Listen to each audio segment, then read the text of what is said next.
This is Dr. Charles Parker, and you're listening to Core Brain Journal. It's the place where I connect both fresh discoveries and interesting different perspectives from advanced mind science with the realities of real people and everyday life down on Main Street. Okay, well, welcome everybody. We are very pleased today to have you all here. This is the first time that we've really started this program. We've talked to Monica before in the past, and today we're starting this entire series with somebody who has been there and done that, okay?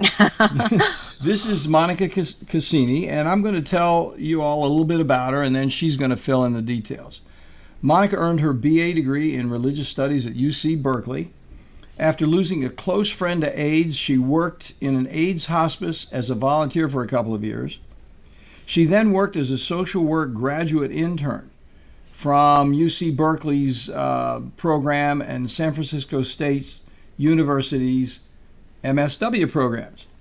After that internship, the San Francisco AIDS Foundation hired Monica on as a social worker on their front lines dealing with AIDS and recovery. Now, what's really cool about Monica is she's got that social work background experience. She has mental health training. But the additional thing that's really interesting about Monica, she brings this other perspective for Core Brain Journal regarding her patient experience. And this is really what we're going to talk about. As you know, with Core Brain Journal, we're looking at how we can connect the dialogue between professionals and the street. Now, Monica's not a street person. She is a professional, but she is, from a patient point of view, was in a relative street experience. She was in the reality of being in a passive situation with medication. So Monica, with that, what would you like to add to that intro that you think might be helpful for our listeners to help understand you a little bit better? Well, I do want to clarify that the internship program that I went through at the San Francisco AIDS Foundation, it was for those who had just graduated from graduate programs from both Berkeley and San Francisco State. However, I was not from one of those programs. They kind of let me in through the back door. I just want to make that clear. I don't actually have an MSW, but I kind of got in the ranks of that, and my work after that was at master level positions always because I got lucky that way. So anyway, I just wanted to make... Monica, let's face it, you may not have had the MSW training, but you have intuitive skills. You're thoughtful, you're passionate, you care about people, and you want to make something happen for them. Now, yes, you didn't qualify with a degree, but you certainly had the right intent and the good training experience. Well, I also trained lots of master level workers after that too. I just want to be clear because occasionally people care about that, and I just want it to be clear. Yeah, understood. So with your patient experience, this is where we're coming down to where the rubber meets the road. What was your experience that really turned you around? What was, after having had the background of really knowing something about mental health and then having your own problems and then seeking help psychiatrically, what was the painful, rubber meets the road event for you that really began to change your life? I never actually sought psychiatric help. It was imposed upon me when I was 19 years old. And I was having what I perceive more as like a spiritual emergency, or if you don't see things in terms of spirit, just an existential crisis of sorts. My consciousness opened up as a result of using a hallucinogenic drug in college, which a lot of kids do. And I was forced to take medications, and I understood my meltdown to be one of potential existential growth and transformation, even at that early age, and yet I couldn't find anyone who would take me seriously. In fact, I was mocked by I remember the first psychiatrist that mocked me. It was horrible. And after that, I found people that were kind to me later on in the process, but no one who ever appreciated my deep sense and belief that there was something potentially transformative, and I just didn't find anyone to help me heal in that fashion for many years. And I kind of gave in. I kind of gave up. I kind of did what I kind of let psychiatry kill my spirit temporarily, which is what happens to far too many people. So what happened was I went into mental health indirectly after I worked with, when I was working with HIV and AIDS, a lot of the people were homeless and had, mental health issues and drug addiction issues. And so from there, I went into more, mental health related jobs. And I started seeing how people were treated. And I always had a relatively progressive perspective. I sought out organizations that had harm reduction as a value so that people were respected if they didn't want to be on medications, and they weren't infantilized if they used street drugs, for example. They were treated as adults, and they were allowed to make their own decisions, even if sometimes they weren't necessarily what we thought were the best. I mean, at least in theory, there was less coercion in those programs, but I still saw people being hurt because the underlying foundation of psychiatry in general is coercive because it's believed that you have to take drugs. And as long as you have to take drugs, there are no viable options that are given. And there are a lot of viable options. And as there's nutrition, and there's all sorts of therapeutic processes. I mean, since I've been healing, I've learned how much of my particular constellation was trauma-based, and validating those traumas and working with the autonomic nervous system to strengthen and both through nutrition and through psychotherapeutic modalities can strengthen us. So that's where you ultimately went. But just to take the magnifying glass back a little bit closer, what was the big turnaround for you that you said, I've really got to do something about this? I mean, you've written over 5,000 posts on your blog site, beyondmeds.com. And we're going to leave that in the show note links for people so they can go to Beyond Meds and see what's going on over there. 5,000 posts is a lot of work to really begin to spread the word. But back to your moment of illumination, or whatever you want to call it, what was the point that turned you around and said, look, I've got to do something different? Okay, I'm sorry, I guess I lost track. I was on a cocktail that kept on being added to because I didn't find anyone who could help me heal in other ways. And so I wasn't getting better, I was getting worse. And that's what cocktails of drugs often do. They just make you worse and worse and worse. How did you get worse? What I was getting physically ill, and none of my underlying trauma, basically PTSD, which I think most of psychiatric issues are, wasn't being healed, and the drugs seemed to actually ingrain traumatic neural pathways, so it makes them worse rather than better. You were getting worse. Now, begin. For folks who don't know anything about psychiatry or mental health, what was the physical illness that you felt, so people can understand that a little bit better? Well, the physical, I mean, I didn't have any stamina. The drugs are all highly sedating and enervate. They take away your energy. Mm-hmm. So I had to sleep up to 12 hours a night, and I was working full time, and that wasn't sustainable. And ultimately, I just crashed and burned. I mean, that's all it was. When you crashed and burned, did you just fold up in a cot somewhere and a bedroom? No, I quit. I quit my job and had to just do much. I had to pare back seriously. And at that point, I started studying, and the internet was all of a sudden available, which it hadn't been. And I started reading Furious Seasons. Philip Dottie, the journalist, was writing critical. He's great, isn't he? Yeah, he does a great job. Well, he's no longer writing, unfortunately. But at the time, he was the first person I'd encountered he was a journalist and had strict journalistic standards, and he was presenting compelling criticism of the pharmaceutical industry and pharmaceuticals, how they impact our health.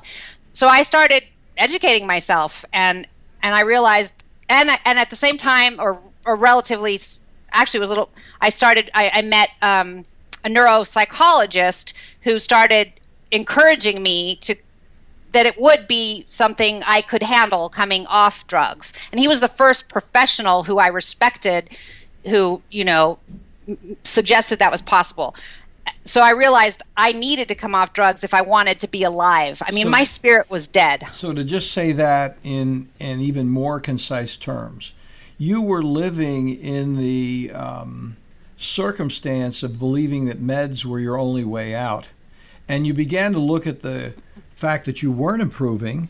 And then what happened? Somebody came in and said, look, there's some other options. There's some different ways to think about this that may be helpful for you if you start thinking a little bit, I hate the expression, it's so trite, but out of the box. What could you do differently to help yourself out? That's kind of where the change began. Is that right?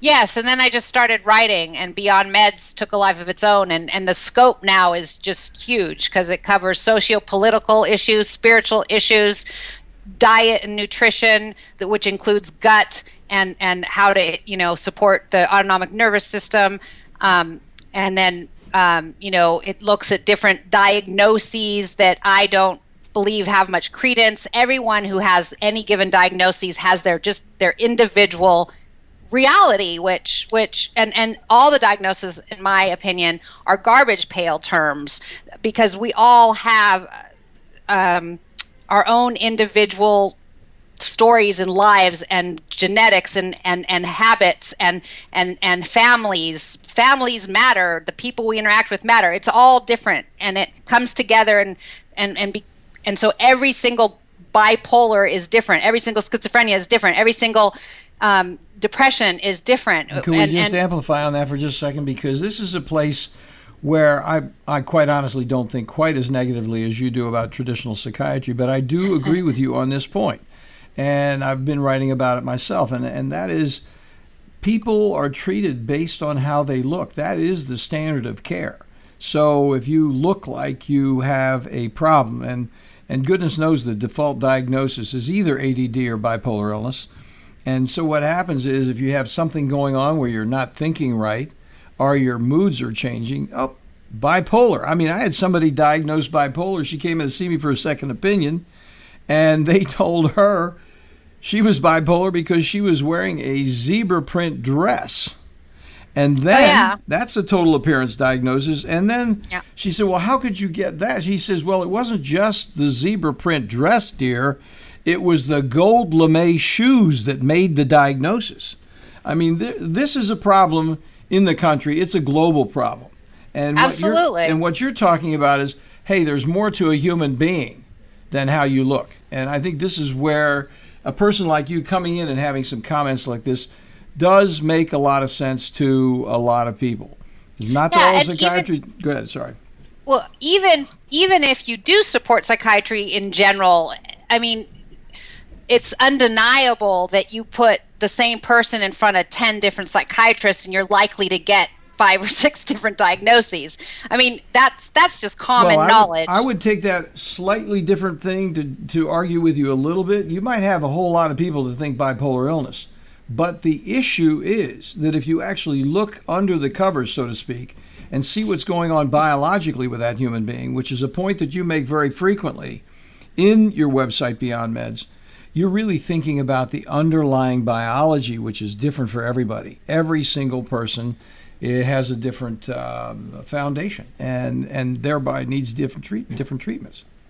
Well, I also don't concentrate on biology. I look at the human being as much more than biology. While biology is one part of the whole entire package, family dynamics and what people eat as well, and where they went to school, poverty, my goodness, poverty impacts mental health hugely. Race impacts mental health hugely. Social I mean, a lot of what mental illness is can be considered within a social construct. So and a political one too sometimes. So it's not, you can't just look at biology. I mean, what I will not ever say that it has nothing to do with the whole package, but it's certainly not the only thing. No, I'm totally with you in that. I was only mentioning biology because the meds are so focused on what looks like a physical condition, which and they have biologic consequences. So that's one dimension of it. And if we're going to treat somebody biologically, we should know what we're doing in that regard. That was really why. And I'm totally with you on not thinking reductionistically. I mean, we can't take human beings and put them in boxes that really don't make any sense. So then let me ask you this question. In retrospect, you have some notes in your blog about talking to the doctor and so on. What do you think now that you have the ability to look backward? What is it that your doc, who was a nationally known psychopharmacologist, what did he miss? What was the oversight on his part? What did he miss about you that you ultimately discovered? Well, I'm not a psychiatric diagnosis, period. I don't even, now that I've learned what I've learned off of drugs, I really think the diagnosis is harmful. And I may have fit the criteria in some strict sense, but honestly, it's not even part of my life anymore. I don't experience life like a bipolar person at all anymore because I've actually healed myself. And I think it's tragic that people don't even think that's possible. And so it's not that he missed anything. He was just in the wrong paradigm. And I know that there are some psychiatrists that, like you, who can expand the paradigm, but he wasn't able to do that. And he wasn't an awful man. He was actually a kind man. He's the one that I worked with the longest. He was a kind person who I liked. And yet he harmed me. I mean, and that's why I speak up, because good people are harming people and not even understanding that that's what's happening. That's a very important point, because when you're talking, a person could drift off and say she's just mad as the dickens, and when you're really saying is, look, one of the reasons you were drawn into the whole situation is you wanted some answers. These were the answers that were available. The person was thoughtful, compassionate, and caring. And then you got into this whole thing. I thought it was very interesting in reading your blog with the whole withdrawal process. You've become a serious player in the withdrawal field. Yes. How does a person withdraw? And we were just talking even before we went on, talking about benzo withdrawal, but you talk a great deal about SSRI withdrawal. Could you tell our listeners a little bit about what your experience was with that very difficult series of events in your life? Well, I came off a cocktail of 6 medications that represented every class of psychiatric medication. So it took me 6 years to come off, and I was rendered completely and totally disabled because of how they impacted my nervous system. And there was no way to support my nervous system enough to avoid the disability. It was just, there was like kind of domino effect, and I there was no way out because I developed really severe hypersensitivities. I don't tolerate any psychiatric drugs or in most pharmaceuticals anymore. Although slowly I'm healing and some of my hypersensitivities are minimizing. But anyway, I took 6 years, and I found that there are many, many thousands of people who are having these difficult withdrawals, and doctors don't recognize them as iatrogenic injury, which is what they are. Instead, most psychiatrists will tell them, oh, it's psychiatric, you should go back on your drugs. And so that's adding insult to injury in a giant way. Totally. Now, I get a little excited about this point because you are a person who has some direct experience with this. Share just a little more about what that withdrawal experience was so that people could understand that and think it through and really know more about it. Well, I'd been on drugs for 2 decades, so I knew that it was a risky business, and the neuropsychologist who was, encouraging me made that clear too. Like we won't know what's going to happen. And I started educating myself in circles of people coming off of SSRIs and benzos. Now I was also coming off an antipsychotic and a mood stabilizer and a stimulant. So it was very complex. But basically all these drugs, even though they have different mechanisms of action in terms of what their supposed therapeutic action is for the psychiatric illness, they all impact the nervous system in similar ways in terms of the iatrogenic injuries. They strain the nervous system, and therefore withdrawal actually looks very similar from drug to drug, even though, like I said, they may have different mechanisms of action. And this kind of is hard for people to get on the outside, but it's because the nervous system is impacted by all these drugs. And when you start playing merry-go-round, and almost everybody has been on some merry-go-round by the time they decide to come off drugs, because that's how psychiatry is practiced, lots and lots of different drugs until you get the right magic cocktail, which often is completely elusive. So you've come on and off and on and off and on and off a dozen drugs, at least, most people, and for me it was 40 drugs. So your nervous system is injured. It's iatrogenic injury. Iatrogenic is medically induced injury. And sometimes it's severe and debilitating. I couldn't speak. I couldn't sit upright. I was typing because something took over, and I was an advocate for people like me through this whole entire process, but I literally couldn't speak through some of it. And I was bedridden. I couldn't stand up more than a couple minutes at a time for about 2 years, and I was homebound for about 4 or 5 years. And anyway, I'm coming back from all that, but it was devastating and painful and completely. But I somehow knew that on the other side, I was going to be better for it because I kept going. I knew because I had a clarity even when I was that sick, a clarity that I never had while I was on the drugs. There was something. I just always knew that I could be healthier, and I am. I mean, I'm still physically coming back from that, but my mind is crystal clear in a way that it never was when I was on drugs. So let's focus real quickly on a series of brief, pithy questions. What can you do? What are you doing? What are you going to do next?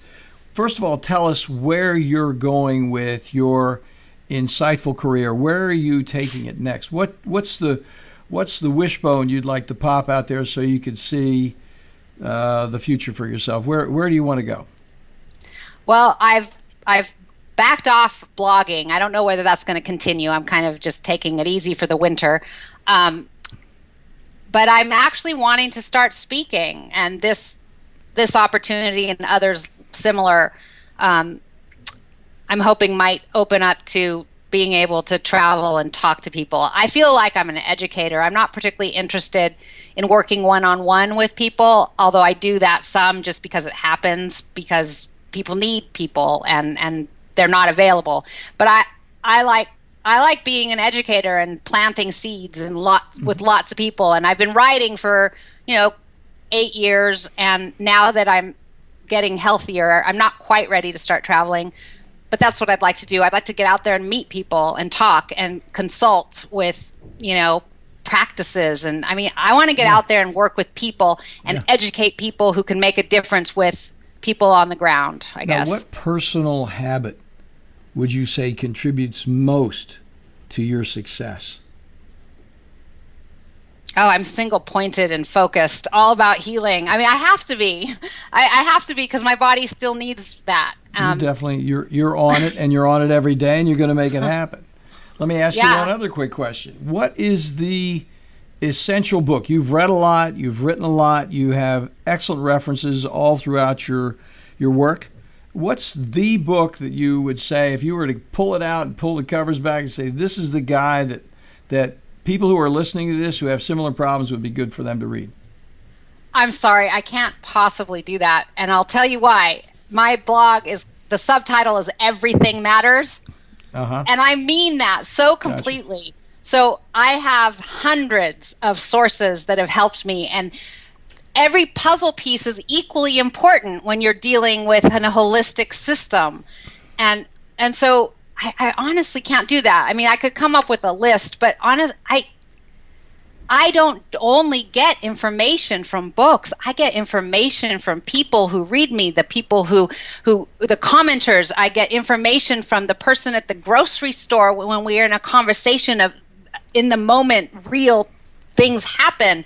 I get information everywhere. I get information from my cats. I really do. I mean, it may sound kind of silly, but it's really true, and that's why I renamed my blog recently. I redid the subtitle had been Alternatives to Psychiatry, and it changed it to Everything Matters, because it's more comprehensive. Yeah, and everything is different for different people. For some people, psychiatry was really helpful for a time, or I don't, because everything is different for every person. And anyway, And I was going to say, listeners, tell listeners and say, sorry to interrupt you, Monica. I was just thinking about the fact of what we talked about beforehand, that you did prepare a PDF, and it's going to be available as a download. And so it's going to be corebrainjournal.com/002 download, all one set of words, and that'll be available to you. And Monica's said she's going to put together some thoughts, references, places to go for people to use it who are interested in this conversation. And so that's going to be on the website. Plus, her blog is going to be linked there on the show notes as well. So what would you say you're thinking about this whole business, which I was alluding to a moment ago, Monica, about the biomedical direction that some of your writings have gone? Are you thinking more biomedically in terms of biologically, which obviously I'm interested in because it's an interest of mine, but where are you going with that? There have been times when it's very, very helpful, and we reconnected most recently because I did an article on biofilm, but it's really the same. I mean, the person I'm actually working with someone. The first person I've gotten really actionable help from, and he doesn't do lab work, and his background is Chinese medicine and Ayurvedic. So I'm really super versatile. But biofilm and studying that, and in fact, your website, your page on biofilm, I linked to it because it was brilliant and very, very helpful at that time. It did help me understand and move through a certain phase of my healing. But I really do I like I'm like a vacuum cleaner, and I get pieces, but I don't attach to any of them either. It's like they're all different worldviews and all different ways of understanding our experience as human beings, and I don't differentiate what's better or worse. It just comes together in my process to help inform my own scientific process of healing, because I very systematically try foods and supplements and yeah, it's informed me. It's funny because actually the place that I've gone in my own writing and my own thinking is to I stay away from reductionistic thinking all the time, and I don't like labels. So people say, well, you are a traditional psychiatrist. Well, no, I'm really not, even though I lectured nationally on psychopharmacology for 20 years. I mean, but that doesn't make me a traditional psychiatrist. And they say, well, are you a functional medicine psychiatrist, which puts me over in a different club. And I think one of the things that is painful and difficult for the public is they get caught between the traditional model and the functional medicine model, and don't really hear people like you who are saying, look, it's comprehensive. Let's look at the entire package as opposed to thinking in a limited way about the complexity of human beings. And I think you do that very well, and it's just to amplify what you just said a moment ago, because I've been to functional medicine meetings where they just run down traditional psychiatry. I've been to traditional meetings where they run down functional medicine. And who in the heck knows about biofilm? I mean, I think it was very interesting. I didn't really know until I read your blog that you were also interested in biofilm and how it can actually create treatment failure, prevent things from working it doesn't matter whether it's supplements or meds or and they can mess up the hormones. I won't get into it, but the bottom line, I think it was great that you were on that. Yeah, well, it helped me make my next choices of how to take care of my own body, and usually I often pass those kind of insights on to my readers. So yes. Well, I'll link to your biofilm and my biofilm on the show notes. We'll get that done. So then what do you think, where are we going? What's the next step for all of us to take? We only have a few minutes left, but I would like you to kind of wing it here a little bit and say, okay, if I had my best wishes, what would I like to see happen next with this conversation that you and I are having that would take it out to effectively help other people? What would be the next step that needs to take place? Well, what I would like to see in mental health reform in general is an understanding or a movement towards understanding exactly what you were just talking about, that it's not either or, it's both and. We have to understand, I've used the term, we need a smorgasbord of options, because different people are at different junctures of life and understanding and consciousness. Different things are appropriate at different times for different people, and we can't assume that just because something was heinously bad for me that it's going to be heinously bad for another. And the reality on the ground is that my medicine may be your poison and vice versa. And the more we understand this, and the more we allow people to direct their what works for them, to determine what it is they need. And that's why if you have a smorgasbord, then people can go to what makes sense to them given their circumstance and context. And that's going to vary for every single human being. Well said. You covered it, girl. I'm telling you. Nailed it down. I mean, it's really a challenge. I mean, how do we actually do that? I think the only way we can do that is do things like this. Talk about it openly. Say, these are the problems. Here's how you approached your problems. Here's what you did to take it to the next step. Did you skip a little bit there? I saw. Did we lose you a little bit on the? No, I lost you. I guess okay. You lost. The sound went out. The Skype skipped. Yeah. So, but anyway, back to it. I think the thing is that if we keep talking about it, we keep bringing people on, and we have some very interesting people coming up in Core Brain Journal who are over on the research side. We've got some more interesting patients who've had different experiences. So we're going to continue to discuss these things, and I want to express my appreciation for your coming on today. I mean, you really did cover a lot of bases in a relatively short time. You think about 5,000 blog posts, all of the people you've talked to, and the years that this has been going on. I mean, you covered a lot in a very short period of time, and I wanted to express my appreciation for your coming on today. Very kind. Well, thanks. The scope is covered in the drop-down menus at the top of the page, and there's a lot more there that we couldn't even begin to talk about. You have a lot there, and I think people will really enjoy going over to your blog and seeing what's going on, because you do have a number of references there. And I just remind everybody, do go in and get that download 002 download, and that'll be fun. And then you can go over to the links on the biofilm and that sort of thing. So thank you very much, Monica. I appreciate it. It's good seeing you again. Thank you. It's nice seeing you too. You have a great day, girl. We'll talk to you later. Thanks for listening to Core Brain Journal. We're working every day behind the scenes to bring you reports that connect research benches with those street trenches.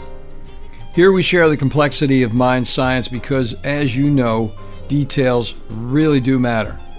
One of the most pervasive, misunderstood challenges is how commonplace medications, like those written for ADHD, are used so regularly without clear guidelines.